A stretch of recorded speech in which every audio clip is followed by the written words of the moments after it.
কোন গাছে রক্ত বের হয়? নমস্কার, আমি শম্পা। আমি আপনাদের সঙ্গে ড্রাগন ব্লাড ট্রি কিছু অজানা তথ্য নিয়ে হাজির হয়েছি।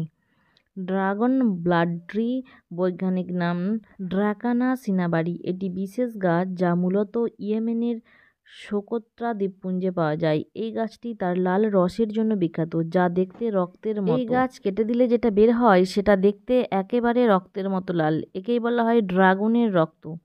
এটি এক ধরনের রেজিন। ড্রাগনের রক্ত প্রাচীনকাল থেকেই ব্যবহার হয় চর্মরোগ, ক্ষত নিরাময়, হজম সমস্যা ইত্যাদির জন্য, আয়ুর্বেদ ও প্রাচীন চীনা চিকিৎসায়। এই গাছ দেখতে ঠিক যেন একটা বিশাল ছাতা বা উল্টানো মাশরুমের মতো, যা গরম ও শুষ্ক পরিবেশে জলের বাষ্প ধরে রাখার কাজ করে। গবেষণায় দেখা গেছে এই গাছগুলো 500 থেকে 700 বছর পর্যন্ত বাঁচে। এদের ধীরে ধীরে বৃদ্ধির হার একে একটি জীবন্ত ধ্বংসপ্রায় প্রজাতিতে পরিণত করেছে।